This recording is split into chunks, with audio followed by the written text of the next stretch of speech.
Hello साथीहरू, welcome back to my channel. सधैँ चाहिँ फेरि पनि आजको डिनरलाई लिएर आएको छु। अनि मैले आज के बनाउन लागेको छु भन्दाखेरि चाहिँ मैले मुसुरी दाल र अनि आलु अनि पालङ्गे साग पालङ्गो भनौँ न भुट्न आँटेको छु। अनि दाल पकाउन आँटेको छु है त। अनि कस्तो लाग्छ अनि सुझाव दिनु होला। अनि मन पर्यो भने लाइक कमेन्ट सब्सक्राइब गरिदिनु होला है। मैले यहाँ कराई बसाइसकेको छु अनि कराई तातिनलाई मैले छोडिदिएको छु है त। एकछिन तातिन दिन्छु। साथीहरू हेर्नु है त, म तेल हाल्दैछु। आज चाहिँ मैले तोरीको तेल हालेको छु है।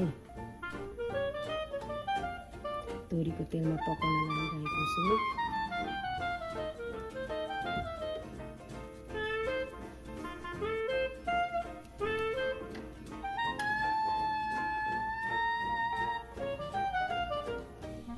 हेर्नु है त, मैले पालुङ्गे सागमा चाहिँ सुकेको खोर्सानी डढा हो भने चाहिँ मिठो हुन्छ नि त।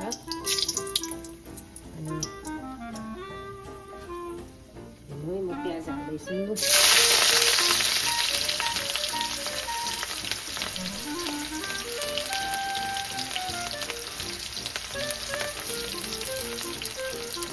मैले लसुन हालेँ। मैले खोर्सानी हालेँ।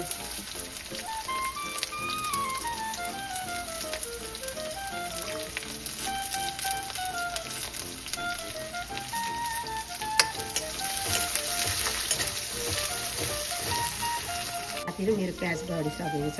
डढेको हुँदैन, रातो भइसकेको छ। मैले यसमा आलु हालेँ।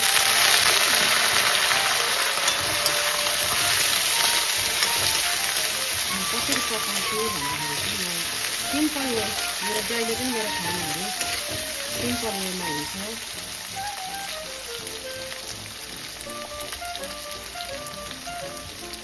मैले यसमा हर्दी एड गरेँ।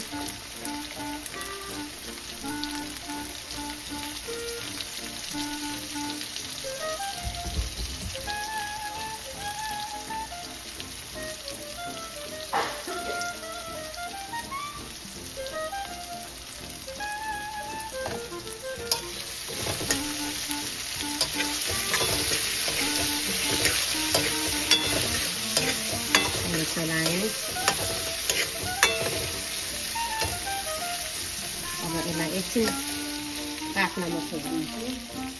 अनि त्यस पछाडि म साग हाल्दैछु। साथीहरू, मेरो आलु पाकिसक्यो। अनि यसमा साग एड गर्नेछु।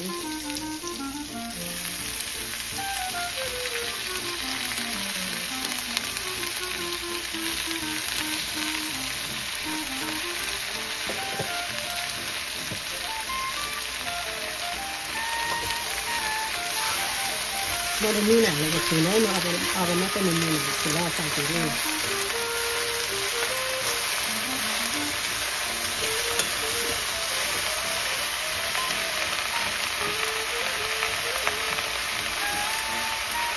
म स्वाद अनुसारको नुन हाल्नेछु।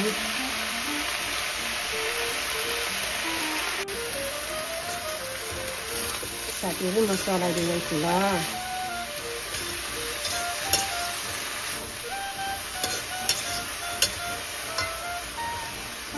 म अब यसलाई एकछिन छोडिदिनेछु पाक्नको निम्ति।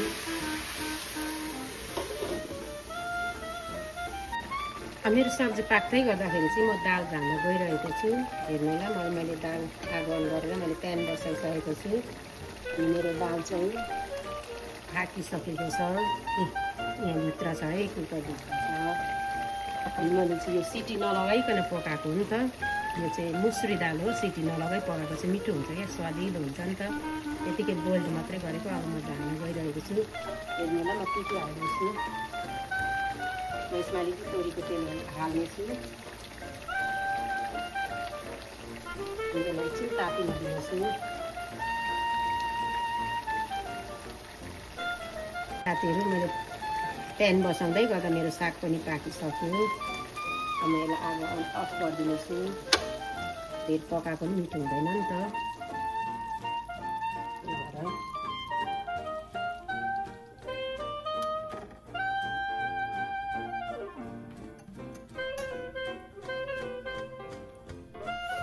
दालमा अलिकति आज चाहिँ जिरा मसला पड्काइदिनु मन पर्यो। जिरा मसला थोरै अनि प्याज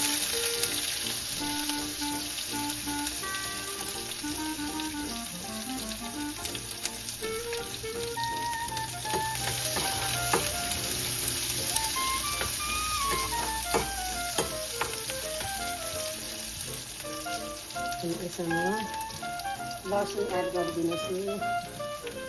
मुसुरी दालमा त केही पनि चाहिँदैन, धेरै इन्ग्रिडियन्ट किन हालिराख्नु होइन, सिम्पल सादा खाँदा पनि भइहाल्छ नि त। मिठो पनि खानुपर्छ कोही कोही बेला इन्ग्रिडियन्ट्सहरू हालेर, तर आज चाहिँ मैले सिम्पल जिरा मसला, लसुनको पेस्ट अनि अदुवा हालिनँ मैले। प्याज र लसुन अनि जिरा मसला मात्रै पकाएको छु साथीहरू। मैले हर्दी चाहिँ मैले अघि दालमै लाएर पकाएको छु, त्यही भएर हर्दी चाहिँ म हाल्दिनँ है त। तपाईँहरूलाई फाइनल रिजल्टमा देखाउने नै छु साथीहरू। आजको डिनरको लास्ट फाइनल रिजल्ट यस्तो भएको छ। यो दाल मैले ढाँटी सक्दा यसरी उम्लिँदैछ। मेरो पाकिसक्यो दाल पनि अनि मेरो सब्जी पनि फाइनल रिजल्ट पाकिसकेको छ। तपाईँहरू पनि यसरी नै बनाएर खान सक्नुहुन्छ। मन पर्यो भने लाइक, कमेन्ट एन्ड सब्सक्राइब गरिदिनु होला। अनि फेरि पनि तपाईँहरूको माझमा फेरि पनि भिडियो आउनेछ। यदि मन पराइदिनु भएन भने भिडियो आउन सक्दैन, किनभने भिडियो बनाउँदै गर्दा एउटा उत्साह पनि मिल्छ नि त। तपाईँले जति मन पराइदिनुहुन्छ त्यति नै मनमा उत्साह, उमङ्ग, जोस, जाँगर, हौसलाहरू मिल्छ नि त। तपाईँको हौसलाले नै दिनै भिडियोहरू आउनेछ है त। Thank you for watching. चटपटे मन पर्नेलाई चाहिँ लाइक गर्दा हुन्छ है। मन पराउनु भयो भने चाहिँ म रेसिपी पनि लिएर आउँछु।